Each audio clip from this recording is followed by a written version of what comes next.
Hey y'all, welcome back to another new video. Today we are going to be talking about the Ilvermorny School of Witchcraft and Wizardry. This is the North American School of Magic. It was founded in the 17th century and it stands at the highest peak of Mount Greylock in Massachusetts. It is hidden from the non-magical eye by a cloud of enchantments that make it look like it's just a misty mountaintop.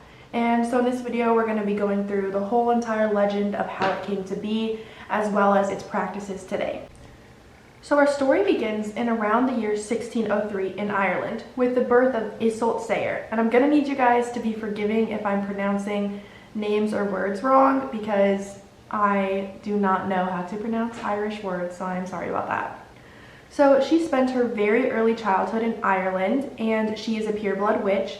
She is the daughter of William Sayre. He is a descendant of Morrigan, who is a very famous Irish witch. And Morrigan was an animagus. Her animagus was the form of a crow. And William would call Iseult Morrigan when she was a child as a nickname because of her affinity for all things in the natural world. She had a really happy childhood. She had very loving parents. And despite being purebloods, her parents would help the muggles in their town, making them magical cures secretly for any of their illnesses or their livestock's illnesses. And this happy childhood ended when she was about 5 years old. The farm that she lived on was attacked and both of her parents died. She was rescued from the attack by her mother's estranged sister, so her aunt, and this woman's name is Gormlaith Gaunt, and they went to the neighboring valley of Hag's Glen, and that is where she was raised from then on. Eventually, she realizes that who she thought was her savior was actually her kidnapper and the murderer of her parents, because Gormlaith was a fanatical pureblood, and when she heard of how Iseult's parents were raising her, she couldn't have that, and she basically kidnapped her so that she could raise her to also be a fanatical pureblood. Gormlaith was afraid that Iseult's parents' helpfulness to muggles would set Iseult on a path to end up falling in love with and marrying a muggle man, and she thought stealing her would put her back on the right path, because they were the descendants of the powerful witch Morrigan, as I already mentioned, but they were also descendants of Salazar Slytherin. So Gormlaith thought that Iseult should only be allowed to associate with other purebloods. Iseult was forced to watch her curse muggles and animals that came too near to their cottage, and she thought she was setting a good example for Iseult. And so because of this, nobody in the village would associate with them. They pretty much avoided them like the plague. So Iseult did receive a Hogwarts letter and was supposed to attend, but she was not allowed to because there were mudbloods there, and so she wasn't allowed to go. And Gormlaith had gone to Hogwarts and would tell Iseult stories about it, but most of them were stories that were sort of like demonizing it, like making it sound like a bad place. But despite this, Iseult still really wanted to go, and she spent her teen years fantasizing about what it would be like to be at Hogwarts. After 12 years of this, she stole her aunt's wand in the middle of the night. She had never been given a wand of her own, and she fled the country. All she took with her was this wand and a Gordian knot golden brooch that belonged to her mother, that had belonged to her mother. She went to England, but Gormlaith was really talented at tracking people, and so she was afraid that she was going to pick up her trace and follow her there. So she cut off all her hair, disguised herself as a young English boy, and boarded the Mayflower 1620 under the alias of Elias Story, and set off towards the New World. She arrived with the No-Mages, which is what they call muggles in America, and basically she just went and vanished into the surrounding wilderness near the mountains. And she did this, one, because she was afraid that Gormlaith was going to pick up her track and follow her all the way to America, but also on her trip over on the Mayflower, she realized that the Puritans that she was with probably would not be very friendly if they ever found out that she was a witch, which I think is kind of funny. Has your premise quaking? So she didn't know that Native American wizards existed, so she thought she was the only magical person in the entire New World, and so she thought she was all alone.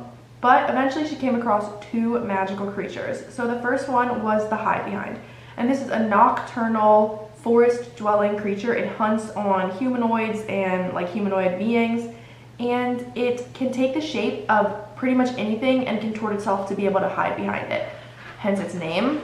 People actually do know about them. They don't realize that they're magical, and they often are killed by them, and really only magical people can survive an attack from it. The other creature she came across was a Pukwudgie, and these are short, gray-faced, long-eared little creatures. They're distantly related to European goblins, and they're very independent, and they're tricky. They love to prank humans, and they don't really like humans, which is like why they like to prank them. And they have very powerful magic of their own, and they usually hunt with poisonous, deadly arrows. And so Islot came across them when the Hide Behinds had captured a young, inexperienced Pukwudgie and was about to disembowel him when she cast a very powerful curse that scared him off. She didn't know about Pukwudgies and their dislike for humans, so she took him in and nursed him back to health. When he got better, he felt obligated to serve her until his debt was repaid, even though he wasn't really happy about this because, like I said, they didn't really like humans, even magical humans, and he actually felt sort of humiliated that he was indebted to a witch, because I guess they kind of looked down on them. So did she come up with like the names herself, like that ridiculous ass Pukwudgie? No, that's what they're called. I see. So despite his sort of bad attitude, Islot found him amusing, and she actually was happy to have the company, and they developed a sort of very unique friendship, and he wouldn't tell her what his real name was, so she decided to call him William after her late father. And he introduced her to other magical creatures, including the frog-headed hodags, the dragonish snallygasters, and the baby wampus kittens. Islot's favorite magical creature by far was the horned serpent that lived in the creek. It had a gem set in the very middle of its forehead, and they could actually talk to each other, but she thought this was strange, so she kept this a secret from William. And the serpent's message that he related to her was always the same. He would always say, "Until I am part of your family is doomed." And she had no idea what this meant because she literally had no family, and so she even questioned if she was just imagining it all. One day, Islot and William were foraging when they heard a really strange, scary noise, so William went off with his poisonous arrows to investigate, and of course, Islot followed, and they saw that same hide behind that had been previously attacking William, and it had killed 2 adults and badly injured 2 young children. So together they like tag teamed him, and they were able to destroy him. But Islot wanted to save the young boys, and William didn't, because like I already mentioned, it was sort of against his people's beliefs to help humans unless they were somehow indebted to them. She told him that if he helped her save one of the boys by carrying him back to like where they were living, their shelter, that would fulfill his like indebtedness, and that he would have fully repaid her. So sort of begrudgingly he did. He carried the older boy, and she carried the younger one. They would later find out that the older boy's name was Chadwick, and that the younger one's name was Webster. So the 2 boys actually survived, which is how Islot knew they must be magical, because like I mentioned, really only magical people can survive an attack from a hide behind. And she learned from the boys telling her that their family had come to America from the old world looking for adventure, and when they saw the hide behind their dad, Mr. Boot, they were Mr. and Mrs. Boot were their parents. Mr. Boot thought that it was a Bogart, and so he tried to ridicule it, which of course just made it angry, and so it attacked and killed them. Islot felt bad that the parents hadn't been given a proper burial, and so she wanted to return to the scene to bury them and create a headstone for them so that the boys could visit their parents' grave. And when she got there, though, there was already somebody there, and this was James Stewart, and he had already buried them with a grave he had dug himself. He was also from Plymouth, and he had befriended the family in their settlement, and when they hadn't returned for several days, he went looking for them, and that's when he found them dead and buried them. So he was no match. He was not magical.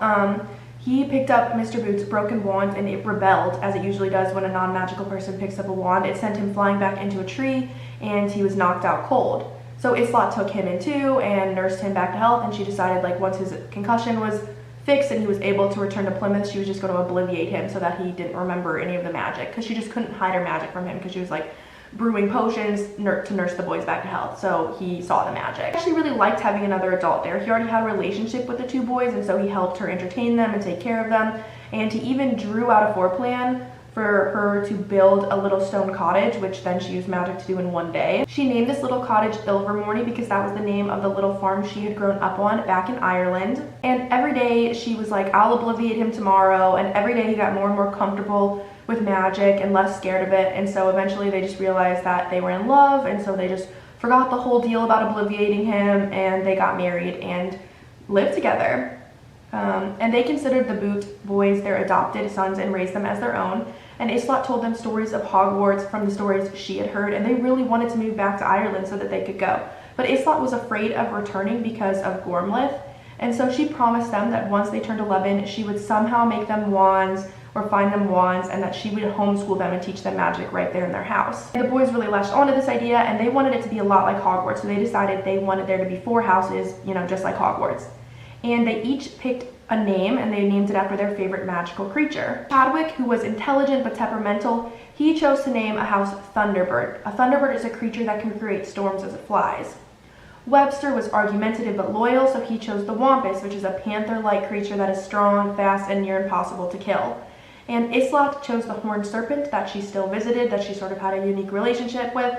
And James didn't really know much about magical creatures because he was a no-mage, and so he chose the Pukwudgie because of all the funny stories Islot had told him of William.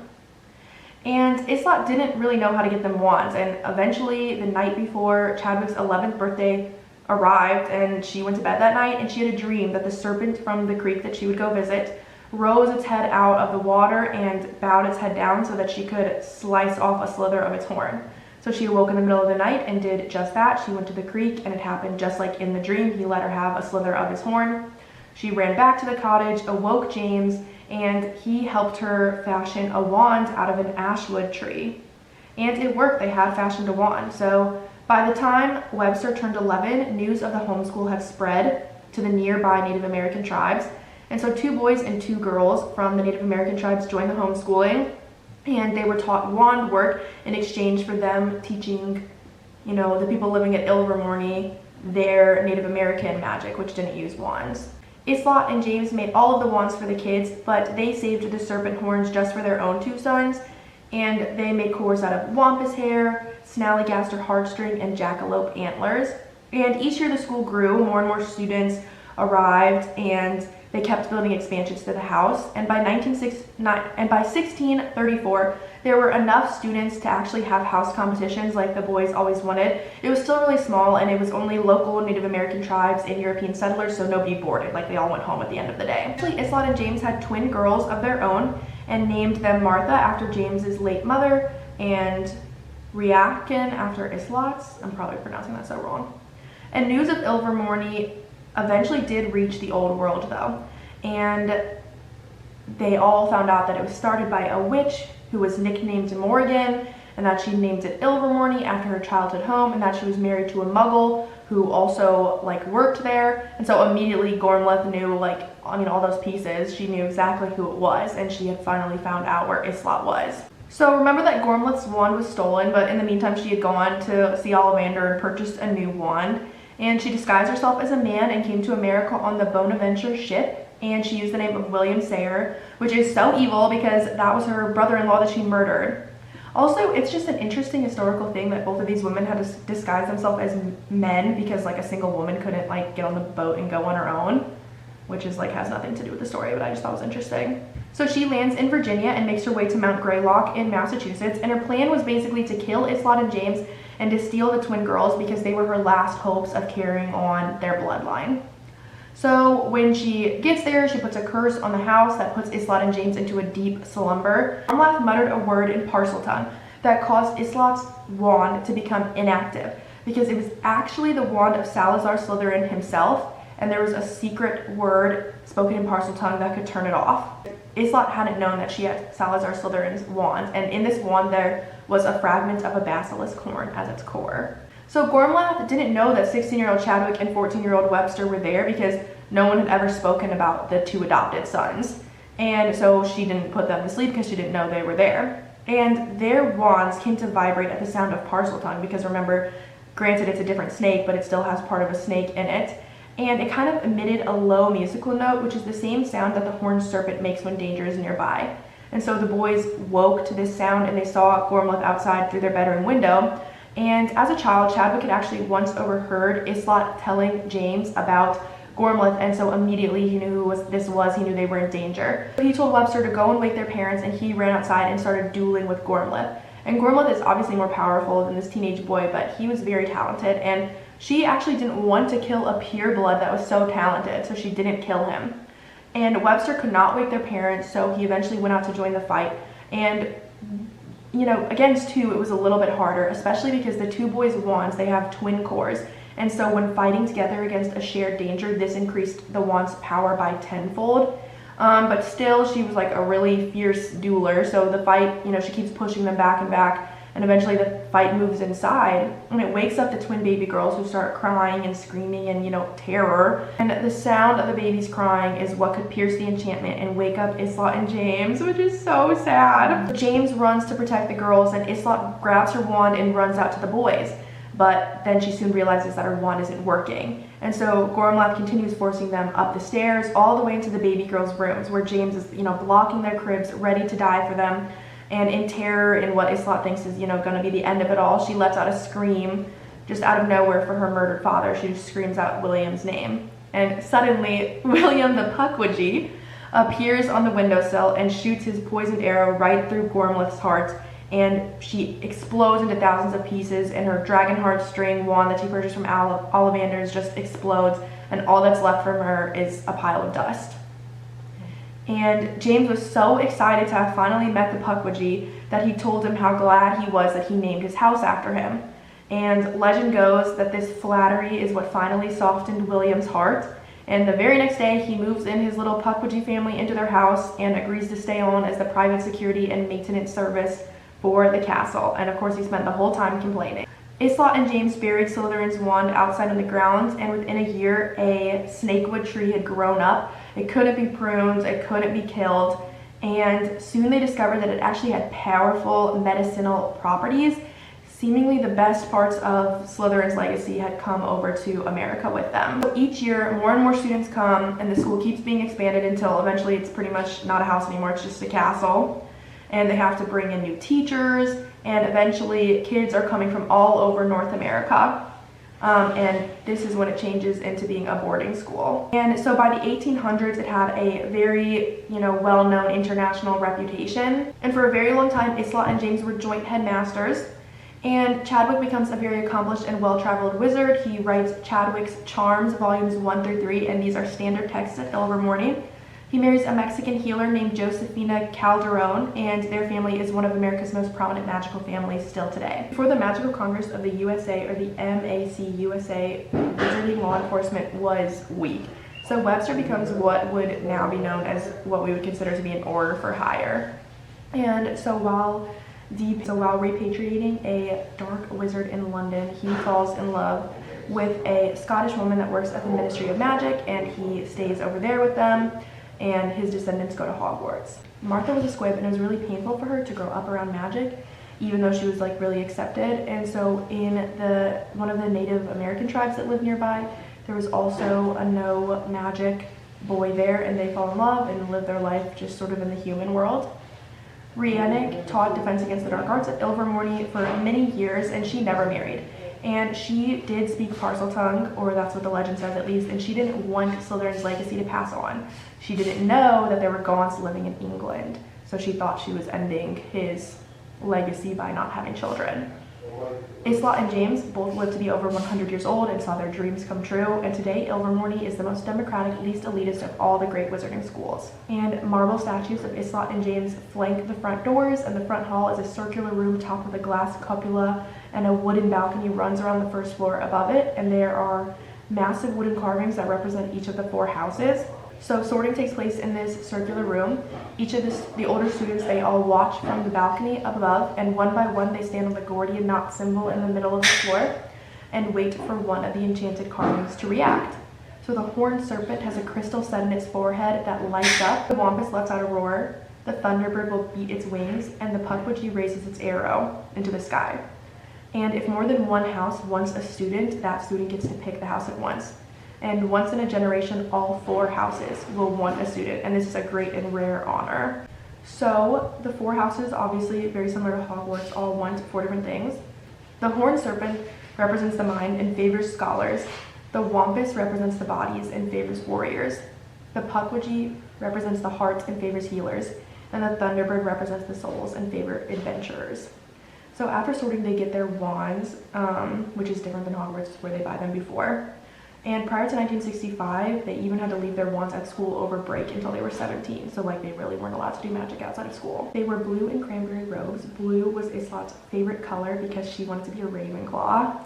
And James loved cranberry pie. The robes are clasped by a Gordian knot clasp. These work at the school and there's even a very, very old one who answers to the name of William among them. He denies being the original one, as that would make him over 300 years old. However, no one is exactly sure how long Pukwudgies live, but we do know that he will not let anyone else polish Islot's marble statue.